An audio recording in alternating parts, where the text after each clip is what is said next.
Hi, this is Mark with your analysis for the week commencing the 2nd of December.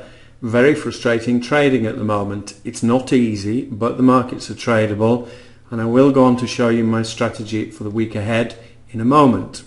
First, I just want to have a quick brief roundup of last week. Aussie dollar, US dollar on a weekly chart. I was showing you why I was looking for a pullback to 103.680. This is still the key area for me this week. We still have the intersection of this weekly trend line that goes back till May. Below that we've got the 10300 horizontal support, and we've also got this major Fibonacci. So frustrating, didn't fire, didn't lose, moveon.com. Equally with the Swissy, I explained with the Swissy how I was looking for a pullback all the way to 9400. However, I explained that in current markets I had a feeling that price might not get there, and therefore I was looking to short just below this weekly 55 EMA, which was around 93.50, and I said I was placing my order to short 93.45. What did it do? It came to within 5 pips, missed the damn thing, and promptly fell 100 pips. It is frustrating. However, the first priority that we have as traders is not to lose, so I didn't lose, nothing lost, and during the week Pierre explained the importance of MACD divergence again, and if you knew, this is the 4-hour Euro USD. On 4-hour charts there were clues like this on about 8 pairs last week, and the way this works is the Euro USD had failed to close above 10300, and therefore we were not looking to long because it's a major whole number, it's a huge line in the sand. Price is coming up to it, traders all around the world are looking at it. Until it breaks and closes above, we're not looking to long. And the additional clue here was this MACD divergence. And what it means is that the high here, this high here is reflected here, and this high here is reflected all the way down here. So when you draw a line across, this is giving you a clue that price is going to turn back down or at least stall. Therefore, another example of using clues to keep you out of losing trades. Finally, the dollar yen. I was looking on the dollar yen. I was wary with all the yens for longing in its current situation. The previous week price had closed up here, and I said I wasn't going to touch it because I needed a pullback. Now I was wanting a pullback all the way back down to 81 and ideally to 80, but the Bank of Japan is intervening here and price is holding, and I said intraday watch 8200, and what did it do? It's come back down.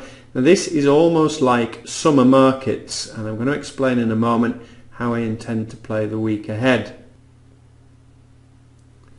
There are a number of ways to play these markets. This dollar yen, for example, and a lot of the yens are very similar at the moment. We have what is known as a ranging market, and we get this in the summer. And what's happening here is price is simply coming along, and it is bouncing off 8200 at the lower area, and the mean price that it's bouncing off at the top is around 82.50. So it's a very tiny range. But the way to play this, if you want to go with the trend and the safer ways, particularly for this with its small range, is that you simply place your order to long every time price comes down to 82. So you go just above 82.10. Now the difficulty is we had a spike last week. I wasn't here, so I'm not sure what that one was for. An aggressive stop would be here, 81.80, so you're risking 30 odd pips for a potential 40-50 pip. It's not great, but this does work in the summer months. More aggressive amongst you will look to short equally when price hits the top of the range, so anywhere around 82.50 for shorts, and basically you're just looking at price bouncing along sideways. However, it's NFP week. It is the busiest news week of the month. Price may continue to go sideways on many pairs until or unless there is some surprise news. So what you have to be particularly careful if you're going to try trade these ranges is you need to be watching your calendar. And for example, you wouldn't be looking for bounces on the Aussie dollar when the retail sales news comes out early after the market opens. The USD, you would be very careful around ISM. The pound, you would be very careful around PMI. And the way to play it would be you would cancel any pending orders half an hour before these news announcements, wait for the news to come out, and then see if price once again settles back down into these ranges. It's NFP Friday, so I never trade the Fridays anyway, but if you're going to try trade ranges, then be extra careful around all or any of this red flag news.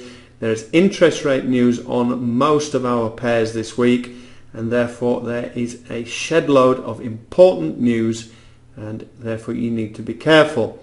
If you are a more cautious trader, then you zoom out and you look at the bigger picture. For example, this is the euro dollar, and we've just had the monthly candle close. This is a pin bar bullish candle. We've just had a 5/8 cross. Stochastics are rolling up, but we have failed once again to break this upper trend line, and therefore if you're going to trade this conservatively, you either wait for a break and clear close above this area for a long, and certainly I would say 130. You want a clear break above 130, or ultra conservative is you wait for a pullback all the way back down here, anywhere around 125.50 for a bounce back up again. Same pair on a weekly chart, and you can see last week it's a bit of a spinning top. Price has stalled at the 55 EMA again, and look how important this 55 EMA has been in recent weeks, and it's coincidentally, as I just said to you, at 130. Now if you want to trade ranges on the Euro USD, the way you play it is as follows. In recent weeks, 128.75 has been support and resistance, and I said to you last week when price had finished up here, if you were looking to trade intraday, that will be the first area to look at, and it came within a couple of pips. And what's it doing at the minute for the last week or so? It has been bouncing off 130. 130 has been important many times in the past. This is just in the last few months, but going back years, it's a whole number, it's a psych level. Friday's candle was a reversal candle. So if you're looking for bounce trades, you look for a bounce off this area down, and you look for a bounce back up from this area. If you get a break and a close above 130, at the moment I would even wait for this to be on a daily candle, wait for a candle to close above, then look for a pullback with a view to a long. At the very least, I would not long this pair until it has broken and closed above on a 4-hour chart. So that is one way to play it. In the summer it works very well, and therefore consider the option, but you must watch the news. This is the Aussie dollar yen on a monthly chart, and say have a look at all the monthly candles.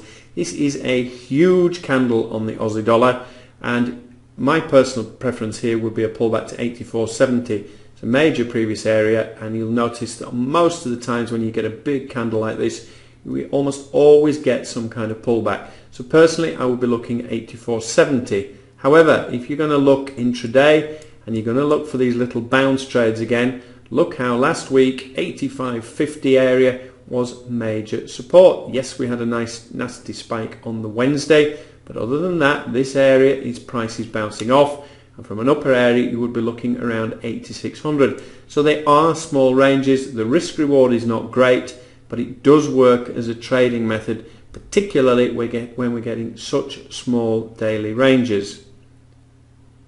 Personally, I prefer to zoom out. I showed you how in recent weeks and months how this trend line has given lots of winning trades for many hundreds of pips. It didn't fire last week, but this area is still screaming at me on the Aussie dollar, and therefore I will be looking. Bear in mind we've moved up slightly now. The next candle will be here. I will be looking to long at 103.75 on a weekly chart. So the dollar Swissy, I showed you last week how 9400 is the preferred area for a short, but I would place half of my order here. Didn't quite fire last week, but I will be doing the same scenario again. Prefer a short on this pair, so if you get a long, move back up to 9400, I would look to short, but I will place half of my order here, 93.40 this time. Final option is look how 92.15, 92.12, 9200 has been previous major support and resistance in the past. A few months ago price came down and touched this area to the pip, and therefore a counter trend trade, and therefore half the risk is a bounce back up here. So I will place my entry at 92.20 for a potential bounce back up again. Pound dollar on a weekly, again if you're going to zoom out, the area that cries out to me is all the way back down here on this trend line around 5900. However, 160 held last week despite a nasty spike, and again, if you're looking in terms of bounces for ranges, then it did it on 2 or 3 occasions apart from that Wednesday one, so that would be the area. The CAD on a weekly showed you last week we are trapped in a triangle which suggests a potential 600 pip move, and what did it do? It stopped to the pip on this weekly trend line until or unless it breaks. I will be interested to short the CAD at 100. I would particularly like this bottom trend area to break, and it's also around 9900, so a break and close below 9900, I would be very interested to short this pair. Final option, if we get a break and close above this upper trend line, but I would need price to break and close above 100.55 to be safe. If we break out, close, pull back, then I would be interested in a long, but it's counter trend, I would go half stake. Preferred area at the minute is a short here at 100, and I've just shown you a break. Close below the trend line would also have me shorting. The euro pound on a weekly, and I showed you the recent weeks, the upper Bollinger Band has opened. It does look a little bit bullish, but I am still looking for a pullback on this pair. We're now moving up the trend line, we're getting around 80.20. We've also got this 55 EMA 80.30. Preferred areas are all the way back down to 80. I'd also be interested in this pair, potential short at 81.50 area. And again, if we go back to this weekly chart, you can see how we've got 55 EMA coming down steeply, Bollinger Band in the area as well. What really would make me feel a lot happy about this is if Bollinger Band actually closed, so watch that at the market open. But I would be interested in the counter trend short there. So in summary, it's your call. Do you want to be in the trenches and trading every day? You want to be looking for trades? Well, in which case look for range trading, but be very careful with the news, or zoom out and go to the beach and look at it on the lazy man's way to do it. Just be patient, but accept the fact, like last week, I didn't have a trade last week. I was away later in the week, but my early potential trades just didn't fire. Doesn't matter, didn't lose, didn't win, moveon.com. Have a good week.